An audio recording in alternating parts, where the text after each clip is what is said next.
Good morning all student. कक्षा 10 subject science में lesson number जो आपका 6 है, रासायनिक अभिक्रिया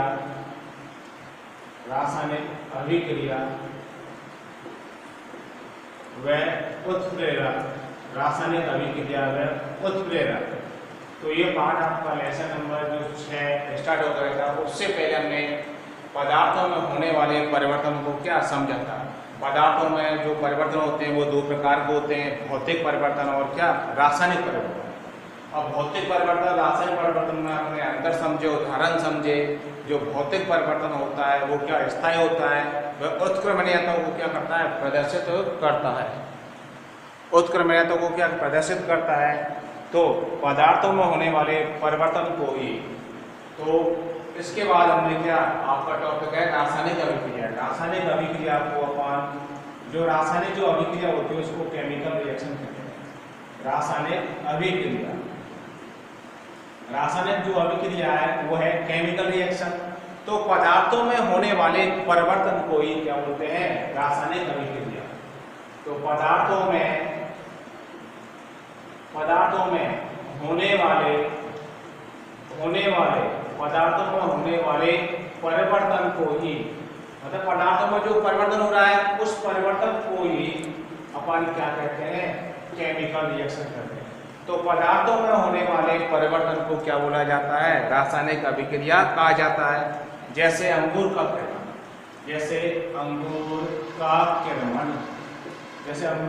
किण्वन, किण्वन होता है फर्मेंटेशन, और भोजन का पाचन, और क्या भोजन का पाचन। ठीक, तो पदार्थों में होने वाले परिवर्तन को रासायनिक अभिक्रिया कहते हैं। जैसे अंगूर का किण्वन फर्मेंटेशन होता है, शराब बनाया जाता है अंगूर को, या काफी दिनों तक क्या पेटी में या ढककर उसको क्या उसका फर्मेंटेशन किया जाता है, जिसमें सूक्ष्म की हो जाती है, वृद्धि हो जाती है। फिर क्या भोजन का पाचन भी क्या एक प्रकार का क्या है, रासायनिक परिवर्तन है। तो किसी भी रासायनिक अभिक्रिया को होने का निर्धारण प्रेक्षणों की सहायता से किया जाता है। तो जो रासायनिक परिवर्तन होता है उसमें देखो क्या चीज देखने को मिलती है, एक तो अवस्था में परिवर्तन होता है, पदार्थ की अवस्था में क्या होता है, परिवर्तन होता है। तो जो भी रिएक्शन होगी उसमें पदार्थ की क्या होगी, अवस्था क्या होगी, चेंज होगी। पदार्थ की अवस्था में परिवर्तन और रंग में परिवर्तन। दूसरा क्या है, रंग में परिवर्तन, उसका रंग में क्या परिवर्तन होता है। एक तो क्या अवस्था में परिवर्तन, और एक क्या है, रंग में परिवर्तन हो जाता है। दूसरा है उसका गैस का निष्कासन, गैस का उत्सर्जन। ठीक, तो पदार्थों में होने वाले परिवर्तन को अपन ने क्या कह दिया, रासायनिक केमिकल रिएक्शन कह दी। लेकिन जो केमिकल जो रिएक्शन होती है उसमें विभिन्न प्रकार के प्रेक्षण अपन को क्या देखने को मिलते हैं। जो भी रिएक्शन होगी लेबोरेटरी में, तो उसमें क्या टाइम तो समय तो लगता है, लेकिन हर स्टेप पर क्या क्या चेंजेस आते हैं। ठीक, और इन प्रेक्षणों को अपन क्या ऑब्जर्व करते हैं। तो ऑब्जर्व करने पर हम देखो उसकी पदार्थ की अवस्था में परिवर्तन होता है, तो उसका रंग रूप आकार में क्या होगा, परिवर्तन होगा। उसका रंग समय पर बदल रहा है, तो ज़्यादा हीट पर है, कम पर, कैसा परिवर्तन होता है। और जो हम टेम्परेचर डालते हैं उसमें गैस का क्या होता है, उत्सर्जन, और 205 चौथा है आपका तापमान में होता है। तो ये परिवर्तन अपन को क्या प्रेक्षण में देखने को मिलते हैं। तो किसी पदार्थ की अवस्था परिवर्तन में जो अपन को प्रेक्षण देखने को मिले, एक तो अवस्था परिवर्तन हो गया, दूसरा रंग में परिवर्तन हो गया, तीसरा गैस का क्या हो जाता है, उत्सर्जन हो जाता है, और तापमान में क्या होता है, चेंज होता है। इन प्रेक्षणों के आधार पर कोई रिएक्शन क्या होती है, कंप्लीट होती है। तो रासायनिक अभिक्रिया को संक्षिप्त में लिखना क्या है, काफी क्या कठिन होता है। ठीक, तो किसी रासायनिक अभिक्रिया को संक्षिप्त में प्रदर्शित करने के लिए किसी भी रासायनिक अभिक्रिया को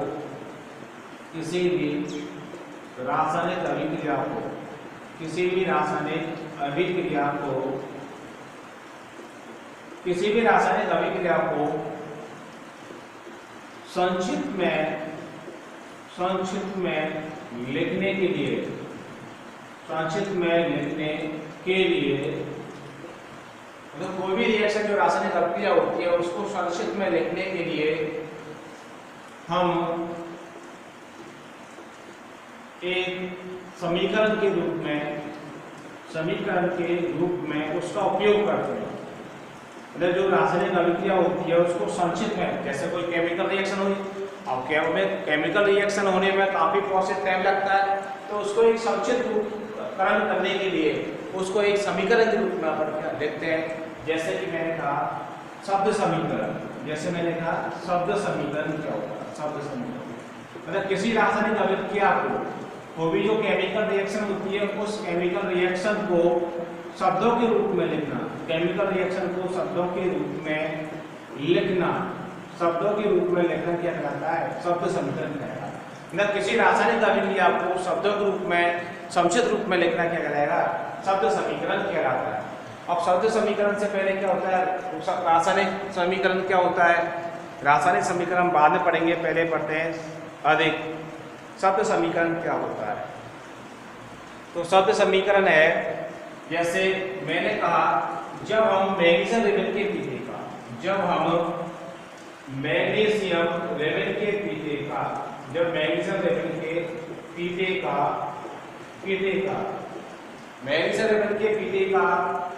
वायु की उपस्थिति में क्या कराते हैं? दहन करवाते हैं। मतलब कोई मैग्नीशियम रेवल का ही क्या है, इसको मैंने मैग्नीशियम रेवल का क्या पीता है, अब इसको अपन जलाते हैं। कोई वस्तु कब जलती है? वायु की उपस्थिति में जलेगी। तब इसका जब मैग्नीशियम रेवल के पीते का जब दहन हुआ तो इसकी क्या बनती है? राख बन जाती है। वो राख क्या होती है? मैग्नीशियम ऑक्साइड की क्या बनी? राख बनी।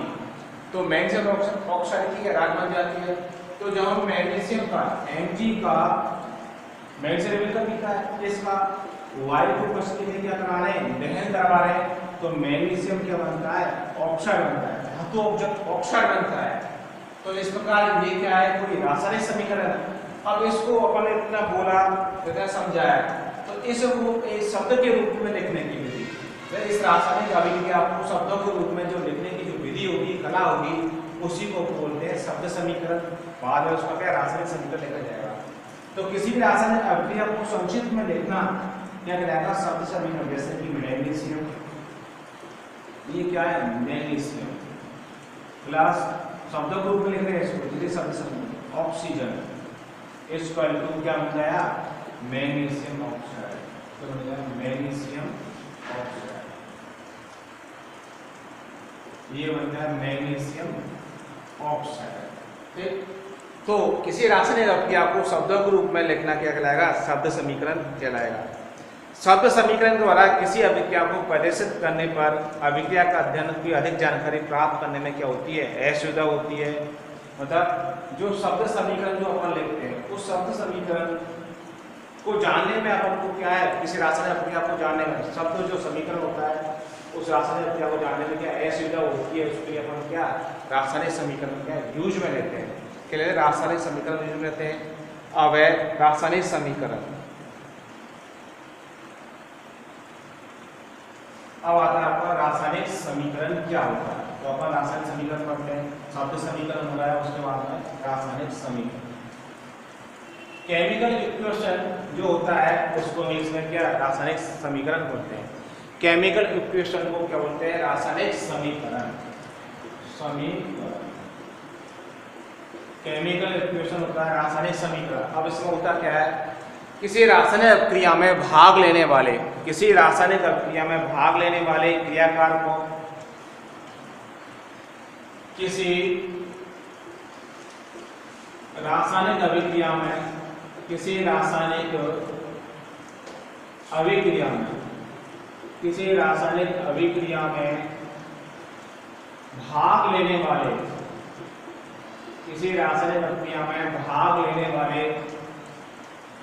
लेने वाले अब देखो किसी रासायनिक जो अभिक्रिया उसमें भाग लेने वालों को क्या बोलते हैं? क्रियाकारक। भाग लेने वाले क्रियाकारकों जिनको भी क्या बोलते हैं? अभिकारक बोलते हैं। तो किसी रासायनिक अभिक्रिया में भाग लेने वाले क्रियाकारकों जिनको कि क्या अभिकारक कहा जाता है। ठीक। क्रियाकारक एवं क्रियाकारकों एवं क्रिया के दौरान बनने वाले क्रिया के दौरान बनने वाले पदार्थों को, बनने वाले पदार्थों जैसे कि उत्पाद, क्रिया कारकों के दौरान बनने वाले पदार्थों को जैसे उत्पाद के, तो किसी रासायनिक क्रिया में, किसी केमिकल इक्वेशन में, तो किसी रासायनिक क्रिया में भाग लेने वाले क्रियाकारकों व क्रिया के दौरान बनने वाले क्रियाकारकों पदार्थों को, क्रियाकारक पदार्थों को, तो क्रिया के दौरान बनने वाले तो क्रिया के दौरान बनने वाले क्रियाफल पदार्थों को, क्रियाफल या उत्पाद पदार्थों को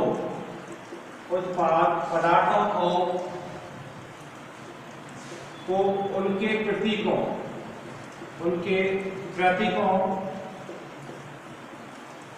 व सूत्रों को, उनके प्रतीकों व सूत्रों को लिखने के, उनके प्रतीकों व सूत्रों को लिखने की विधि रासायनिक समीकरण कहलाती है। रासायनिक समीकरण कहलाती है। रासायनिक समीकरण कहलाते हैं। तो किसी रासायनिक अभिक्रिया में भाग लेने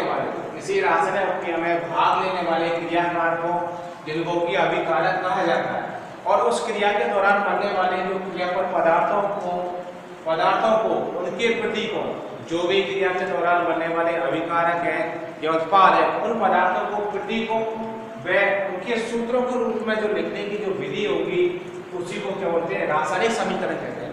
मतलब किसी अभिक्रिया के दौरान भाग लेने वाले जो पदार्थ होंगे, उनके प्रतीकों में अणु के सूत्रों को लिखने की जो विधि होगी, कला होगी, उसको क्या? रासायनिक समीकरण कहते हैं। अब जैसे कि मैंने कहा किसी रासायनिक क्या, जैसे कि मैग्नीशियम है, मैग्नीशियम लेवल के पीके का अपन लाइव यूनिवर्सिटी में क्या अध्ययन कराया, तो क्या बन गया? मैग्नीशियम ऑक्साइड बन गया। क्या बन जाता है? Magnesium oxide. अब जो अपने शब्द समीकरण लिखा, उस शब्द समीकरण को, मतलब शब्द समीकरण के दौरान हमने क्या लिखा? मैग्नीशियम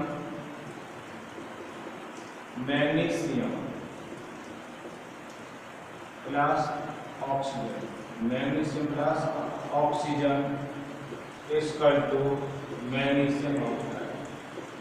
क्या बन गया? Magnesium oxide. अब जो इस शब्द समीकरण क्रिया के दौरान, मतलब किसी अभिक्रिया के दौरान भाग लेने वाले को ही क्या बोले अपन? क्रियाकारक, या इसको क्या बोलते हैं? अभिकारक। और उस क्रिया के दौरान बनने वाले पदार्थ क्या हुए? उत्पाद। तो उन उत्पादों के पदार्थों को उनके प्रतीकों व सूत्रों के रूप में, मतलब इनके प्रतीक व सूत्रों के रूप में जो लिखने की विधि होगी, उसी को क्या बोलते हैं? रासायनिक समीकरण। तो उनके प्रतीक और सूत्रों के रूप में लिखने की विधि देखो, जैसे कि Mg, इसका प्रतीक होगा Mg का, मैग्नीशियम का प्रतीक क्या? Mg, ऑक्सीजन का क्या होगा? O2, फिर क्या सूत्र बना? MgO। तो ये जो विधि है, ये क्या कहता है? रासायनिक समीकरण कहता है। ये पूरा क्या है? रासायनिक समीकरण। ये क्या हुआ? रासायनिक समीकरण, इसको के रासायनिक समीकरण कहते हैं। अब है उपयुक्त अभिक्रिया में दोनों रासायनिक अभिक्रिया है, इनको क्या समीकरण के रूप में क्या व्यक्त कर सकते हैं? जो उपयुक्त जो अभिक्रिया है, ये सभी क्या है? रासायनिक समीकरण है। जैसे कि Zn plus H2SO4, Zn plus H2SO4 equal to क्या बन गया? ZnSO4 प्लस H2 गैस बाहर निकलती। ये भी क्या है? रासायनिक समीकरण का क्या है? उदाहरण है। तो किसी भी रासायनिक अभिक्रिया के क्या होते हैं? दो पक्ष होते हैं। तो ये रासायनिक समीकरण है। हम लोग देखते हैं किसी भी रासायनिक अभिक्रिया के, किसी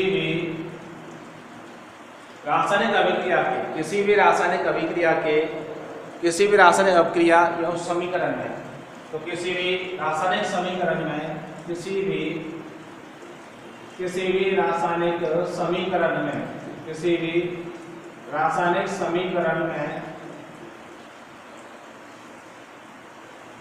रासायनिक समीकरण में में दो पक्ष होते हैं, दो मतलब साइड होते हैं, एक तो LHS होगी, एक क्या होती है RHS होती है। तो किसी भी रासायनिक समीकरण में दो पक्ष होते हैं, पहला है क्रिया कारक या उसको क्या होते हैं अभिकारक। तो किसी भी रासायनिक समीकरण में दो पक्ष होते हैं, पहला है आपका क्रिया कारक, क्रिया कारक जिसको क्या अपन क्या बोलते हैं अभिकारक, जिसको क्या बोलते हैं अभिकारक। तो किसी जो कोई रासायनिक समीकरण होता है उसमें दो पक्ष होते हैं, एक जिसको LHS है और इसको RHS साइड में क्या लिखा जाता है। तो पहला पक्ष है आपका क्रिया कारक अभिकारक जिसको कि रिएक्टेंट बोलते हैं, REACT रिएक्टेंट जो अभिकारक होता है। अब अभिकारक की क्या परिभाषा होती है, वे पदार्थ जो क्रिया के दौरान बनते हैं, मतलब किसी रासायनिक प्रक्रिया में क्रिया के दौरान जो पदार्थ बनते हैं उनको क्या बोलते हैं क्रिया कारक या अभिकारक कहते हैं, जिनको कि बाईं तरफ क्या लिखा जाता है। तो क्रिया कारक या अभिकारक वे पदार्थ होते हैं जो किसी रासायनिक अभिक्रिया में परिवर्तन के लिए क्या होते हैं उत्तरदायी होते हैं। तो किसी रासायनिक अभिक्रिया में परिवर्तन के लिए उत्तरदायी पदार्थ क्या कहलाते हैं क्रिया कारक कहलाते हैं, जो समीकरण को पूर्ण करते हैं। तो वे पदार्थ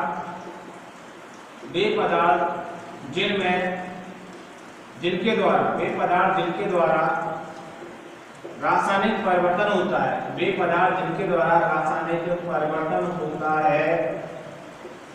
होता है उसको अपन क्या बोलते हैं क्रिया कारक या अभिकारक उनको कहते हैं। अभिकारकों को हमेशा बाईं तरफ देखा जाता है। अभिकारक जो होते हैं उन अभिकारकों को हमेशा बाईं तरफ या LHS साइड में लिखा जाता है, बाईं तरफ या LHS में लिखते हैं।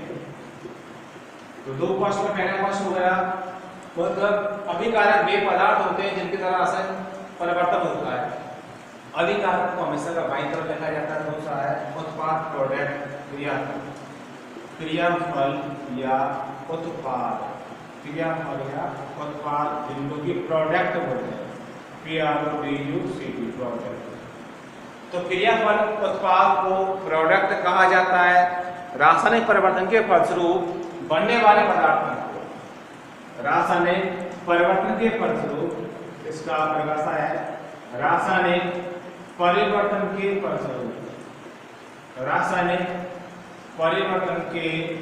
फलस्वरूप, मतलब रासायनिक परिवर्तन के फलस्वरूप बनने वाले पदार्थों को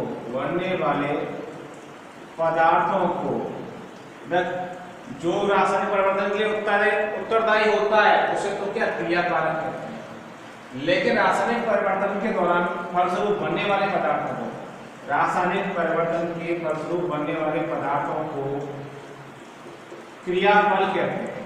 क्या बोलते हैं क्रियाफल या उत्पाद कहते हैं, जिसको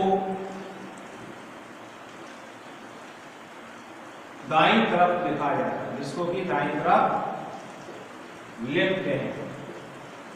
RHS मामूल जिसको क्या लिखा जाता है RHS मामूल। तो किसी रासायनिक समीकरण में क्या हुआ, दो पक्ष हुए, एक पक्ष तो आपका क्या हुआ अभिकारक, दूसरा क्या हुआ उत्पाद पक्ष होता है। अब किसी रासायनिक समीकरण की भौतिक अवस्थाओं को परिवर्तन करने के लिए कुछ क्या है चिन्ह है। किसी रासायनिक समीकरण में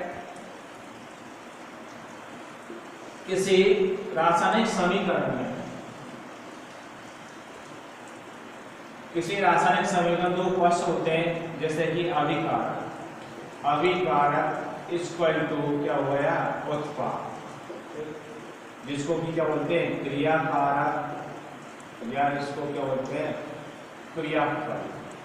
तो इससे ये तीसरा निशान क्या शो करता है कि कोई रिएक्शन अभिकारक से किधर हो रही है उत्पाद की तरफ हो रही है। एक बात और आती है कंकाली समीकरण किससे कहते हैं, वह समीकरण जो क्या है तत्वों के परमाणु की संख्या क्या उसमें क्या होती है, इनबैलेंस होती है। असंतुलित जो रासायनिक समीकरण होता है उसको अपन कंकाली समीकरण कहते हैं। जैसे कि मैंने कहा Ag प्लस क्या है O2, ये तो क्या है तो रासायनिक समीकरण, लेकिन ये कैसा समीकरण है, कंकाली समीकरण है, कंकाली समीकरण जिसको कि असंतुलित समीकरण कहते हैं। अब जब इसको शुद्ध करके लिखा जाता है तो वो कहलाता है संतुलित समीकरण, संतुलित समीकरण, इसको क्या बोलते हैं, संतुलित समीकरण, रासायनिक समीकरण। अब देखो इसको संतुलित कैसे किया जाएगा, जैसे Mg है, क्रियाकारक के दौरान जो रासायनिक परिवर्तन हो रहा है वो क्या अभिकारक हो, ये तो क्या अभिकारक साइड हो गई जो कि क्या LHS होती है, ये क्या होती है RHS, उत्पाद वाली साइड। तो अभिकारक की तरफ तत्वों के परमाणु की संख्या, अभिकारक की तरफ तत्वों के परमाणु की संख्या और उत्पाद की तरफ तत्वों के परमाणु की संख्या क्या होनी चाहिए, बराबर। यदि अभिकारक के तत्वों के परमाणु की संख्या या उत्पाद की तरफ तत्वों के परमाणुओं की संख्या यदि बराबर नहीं है तो वह समीकरण क्या हुआ, असंतुलित समीकरण कहलाता है। तो कंकाली समीकरण जैसे कि मानव अपन के ऊपर ढांचे को अपन ने क्या स्किन है, त्वचा है, उसको अपन ने क्या बना के वस्त्र, तो अपन पूर्ण रूप से क्या है संतुलित समीकरण है। इसी प्रकार जैसे Mg है, अब अभिकारक का Mg परमाणु कितना है, अभिकारक का Mg परमाणु कितना है, 1 है, 1 है, 1 है, यहाँ भी 1 है, लेकिन अभिकारक में ऑप्शन कितनी है 2, तो यहाँ क्या 1 है। यदि मैं यहाँ आगे 2 लगाऊं तो अब देखो यहाँ 2 आगे लगाने से क्या हुआ, 2 Mg भी है, 2 ऑक्सीजन के परमाणु भी हैं, तो यहाँ ऑक्सीजन तो क्या हो गई, समझो 2 ऑक्सीजन के परमाणु हो गए 2, मतलब इस MgO के आगे 2 लगाया था, इसका मतलब है यहाँ 2 Mg के भी हैं, 2 ऑक्सीजन के भी हैं, तो ऑक्सीजन तो क्या हो गए समझो, लेकिन Mg क्या यहाँ 2 है, यहाँ क्या 1, तो आगे के लगा तो 2, इस प्रकार का हो जाता है समीकरण संतुलित हो जाता है। तो ये समीकरण संतुलित है जिसको कि संतुलित रासायनिक समीकरण कहते हैं। अब बात आती है कि रासायनिक समीकरण में भौतिक अवस्थाओं को व्यक्त करना। किसी रासायनिक समीकरण में भाग लेने वाले क्रियाकारकों और उत्पादों की कुछ क्या भौतिक अवस्थाएं होती हैं, मतलब किसी रासायनिक अभिक्रिया में भाग लेने वाले क्रियाकारक और उत्पादों की भौतिक अवस्था होती है। तो किसी रासायनिक समीकरण की भौतिक अवस्थाओं को किस प्रकार से व्यक्त करते हैं, तो रासायनिक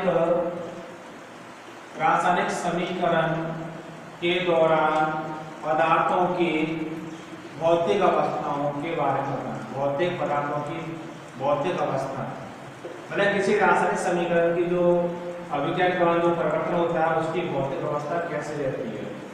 तो रासायनिक समीकरण के दौरान पदार्थों की भौतिक अवस्था, जैसे कि कोई भौतिक अवस्था ठोस है, ठोस यानी सॉलिड, जिसको कि S से व्यक्त करते हैं। दूसरा है द्रव, द्रव को किससे, लिक्विड होता है, जिसको कि स्मॉल h से व्यक्त किया जाएगा। तीसरा गैस यही है, गैस को अपन किससे व्यक्त करते हैं, G से, स्मॉल g से इसको व्यक्त करते हैं। ये तो क्या भौतिक अवस्था हुई सिंपल सी। अब है जलीय विलयन के लिए, जलीय विलयन के लिए, जलीय विलयन के लिए बोलते हैं एक्वस सॉलिड, मतलब बहुत इनको अभिकारक उत्पादों की तरफ क्या उनके नीचे लिखा जाता है FAQ। अवक्षेपण जो होता है, अवक्षेपण, अवक्षेपण के लिए PPT, प्रेसिपिटेट यानी जो अवक्षेप है पहले में तले नीचे जमता है। भारी गैस जो होती है, भारी गैस और हल्की गैस के लिए, ठीक, भारी जो गैस होगी वो हमेशा क्या नीचे की ओर जाएगी, भारी गैस होती है वो नीचे की ओर, और हल्की जो गैस होती है वह ऊपर की तरफ जाती है। भारी गैस का चिन्ह ये लेना और हल्की गैस का चिन्ह क्या होता है ऊपर की ओर, भारी गैस का नीचे की ओर। ठीक, जो उत्प्रेरक होते हैं, उत्प्रेरकों को हमेशा दिन की लाइन के ऊपर क्या लिखा जाता है, अनुक्रमणीयता चिन्ह, अनुक्रमणीयता, अनुक्रमणीय, अनुक्रमणीय, अनुक्रमणीयता चिन्ह होता है इस प्रकार से लिखता है, और उत्क्रमणीयता का चिन्ह होता है रिवर्सिबल, उत्क्रमणीयता, उत्क्रमणीयता और रिवर्सिबल। मतलब उत्प्रेरक होते हैं, उन उत्प्रेरकों को क्या हमेशा तीर के निशान के ऊपर क्या लिखा जाता है।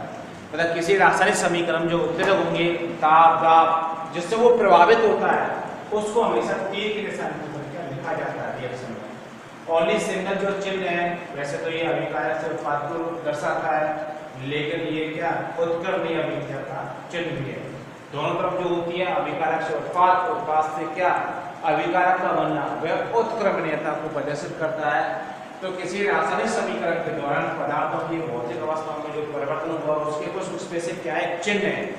तो हमने आज की वीडियो में कक्षा 10th की वीडियो में हमने क्या पढ़ा, रासायनिक अभिक्रिया क्या होती है, रासायनिक समीकरण किसे कहते हैं, शब्द समीकरण क्या है, ठीक उनकी कुछ विशेषताएं पढ़ी। शब्द समीकरण का कण समीकरण और रासायनिक समीकरण के दौरान पदार्थों की जो भौतिक अवस्था है उनके कुछ चिन्ह हैं, तो उसको कुछ पर ऐसे लिखा जाएगा, लेकिन ये रासायनिक समीकरण के नीचे लिखा जाता है, ठीक। और द्रव के लिए L, गैस के लिए G, गैलीय के लिए एक्वस, अवक्षय के लिए P के नीचे चिन्ह होता है, पहले में पात नहीं जमता है। इस प्रकार भारी गैस के लिए नीचे का चिन्ह, हल्की गैस के लिए ऊपर का चिन्ह, उत्प्रेरक T का निशान होता है इसके ऊपर। इस T के निशान के ऊपर ताप दाब उत्प्रेरक जो विकिरण मॉलिक्यूल जो राशि है वो लिखी जाती है, ठीक। आज की वीडियो में हम इतना ही पढ़ाएंगे, इतना ही है। अगली वीडियो में हम क्या किसी रासायनिक समीकरण लिखने के चरण होंगे, उनकी क्या विशेषता पढ़ेंगे, मतलब कोई रासायनिक समीकरण को लिखने के क्या स्टेप होते हैं, क्या पद होते हैं। Thank you.